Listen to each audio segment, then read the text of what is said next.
bem? Meu nome é Laís Mello, eu sou bibliotecária, professora de escrita criativa e também escritora independente pela Amazon. Então, se você chegou até aqui, é porque você está junto comigo nessa jornada sobre escrita criativa. E eu espero que você esteja aprendendo muito. Na aula passada, a gente começou a se aprofundar um pouquinho mais sobre a escrita acadêmica e a gente falou muito sobre a escrita do TCC. A gente foi desmembrando cada passo a passo que tem. E hoje, claro, a gente vai falar um pouquinho mais sobre as outras escritas acadêmicas que a gente estava falando das tipologias e acabou não conseguindo falar na aula passada. Por isso, bem-vindos à aula de escrita acadêmica, parte 2. Então, primeiro de tudo, eu queria relembrar para vocês o que é o resumo. O resumo ele é uma síntese de um texto. Geralmente, esse resumo ele vai ser usado para o estudo de algo ou então para uma escrita, para uma leitura mais ágil, mais prática. Muitas das vezes, quando a gente está em uma escrita acadêmica de um artigo ou de um TCC, uma dissertação, o resumo é o que vai ajudar a gente a entender sobre o que é o assunto e se vale a pena ou não a gente realmente ler aquelas não sei quantas páginas de material bruto. Às vezes o resumo é a nossa boia salva-vidas. Na verdade, ele sempre é, mas nesse caso ainda mais. O resumo também ele ajuda no estudo de materiais mais complexos. Não é de hoje que muitos professores na graduação e também no ensino técnico repassam vários materiais para os alunos fazerem resumos ou fichamentos, que é uma outra estratégia de resumo para que eles possam estudar melhor. Ou então colocam provas pesquisáveis onde você só pode usar o resumo em forma de pesquisa. Sabendo disso, olha só o conceito que eu trouxe hoje aqui para a gente trabalhar, entender um pouquinho mais sobre o que é o resumo. O resumo é a síntese de um texto referenciado, podendo ser utilizado como vitrine de um trabalho ou como método de estudo. Então, você tem aí o resumo crítico, que nesse caso, o resumo crítico, ele vai ser você ler o material, fazer uma síntese dele, em alguns momentos dar pontuadas da sua opinião sobre o que você entendeu, sobre o que poderia ser mais aprofundado. E você tem um resumo mais técnico, que é o resumo que vai seguir as normas, geralmente, técnicas da sua instituição ou do seu curso.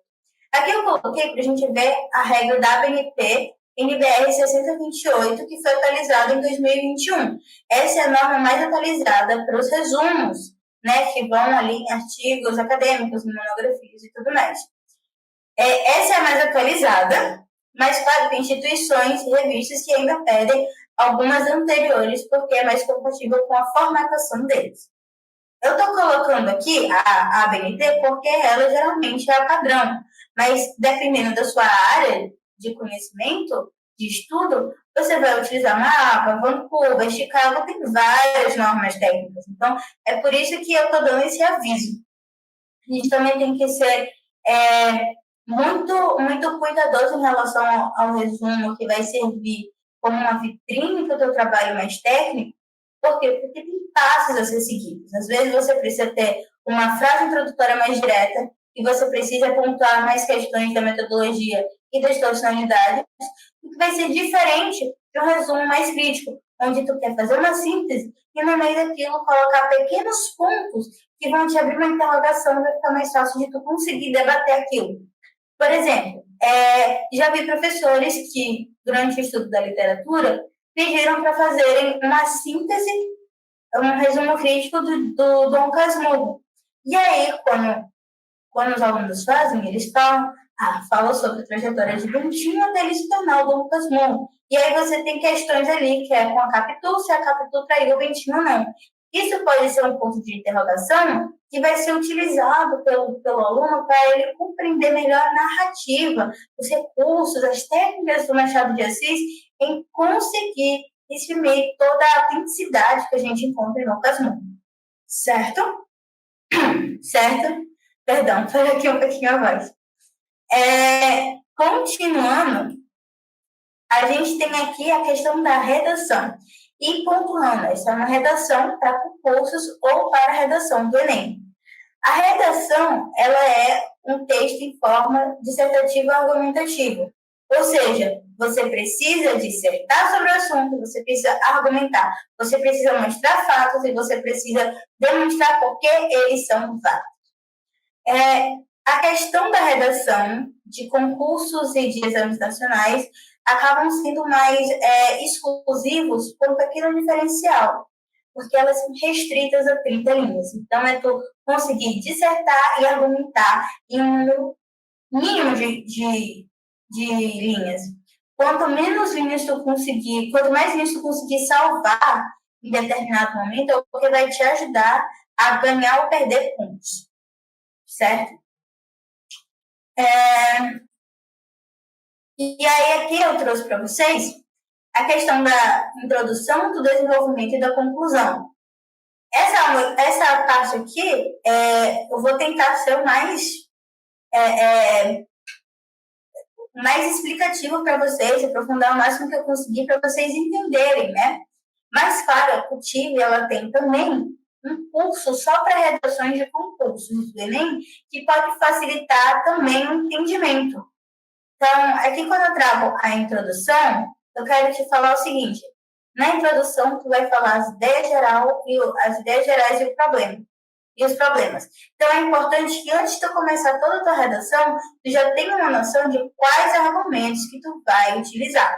Porque nas aulas passadas, algumas aulas atrás, eu falei, usei a citação do Sid Field, que ele fala que escrever é o ato de se perguntar e responder. Então, quando você está falando na redação do concurso, esses problemas que vão aparecer, eles vão ser respondidos através dos argumentos. E na conclusão, eles vão ser respondidos pelas soluções. Os problemas vão ser respondidos pelos argumentos que vão ser debatidos também como soluções. Ok? Então, na introdução, tu tem que ter uma ideia geral. Você vai chegar e vai falar: vamos falar sobre isso, e isso acontece por tal coisa. Os problemas gerados por isso são 1, 2 e 3. E aí, no desenvolvimento, você vai pegar: o problema 1 que tu citou, já é o teu argumento 1. O problema 2 que tu citou, já é o teu argumento 2. O problema 3 que tu citou, já é o teu argumento 3. Então, você tem que trabalhar para ele ficar coerente dentro dos problemas que tu mostrou e a argumentação de por que ele acontece e como ele vai mudar. A conclusão, ela vai ser a ideia geral de novo. Temos visto que isso acontece por causa de X fator. A conclusão, lembrando que na conclusão tu nunca vai adicionar uma ideia nova. É por isso que a ideia geral que tu dá na tua introdução, ela aparece na tua conclusão um pouquinho mais elaborada por conta do desenvolvimento. Então, é por isso que eu falo, temos visto que essa ideia geral acontece por um pouquinho mais desse argumento X e desse argumento Y. E as soluções para elas viáveis a curto prazo é tal, a médio prazo tal, e a longo prazo tal. É isso que tu vai colocar nessa redação, né? Essa estrutura. Eu espero que tenha ficado um pouquinho mais difícil para vocês. Eu quero ser bem explicativa, mas eu vou trazer melhor toda essa conjuntura nas próximas aulas, quando a gente estiver trabalhando em cima de sprints, ok? Que vocês também vão descobrir o que é o sprint lá no futuro também. Então, se você está aqui, pelo amor de Deus, ativa o sininho para você não perder as próximas aulas. E, claro, se você chegou até aqui, bons estudos para você. Espero que vocês tenham conseguido anotar tudo. E, se não, vocês sempre terão acesso aos slides das aulas que vão ser disponibilizados pela plataforma do CUTIV e podem ser solicitados por outras plataformas, ok? Outras plataformas de contato. Se você tiver dúvidas, já deixa aqui nos comentários do YouTube para poder ajudar. E também pelos recursos, pelos locais onde está sendo divulgado, Instagram, né? A própria plataforma do CUTIV, vou tentar te responder da melhor maneira possível.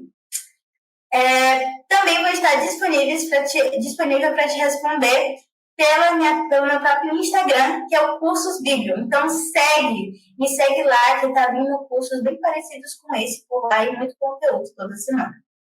É isso, pessoal. Até a próxima.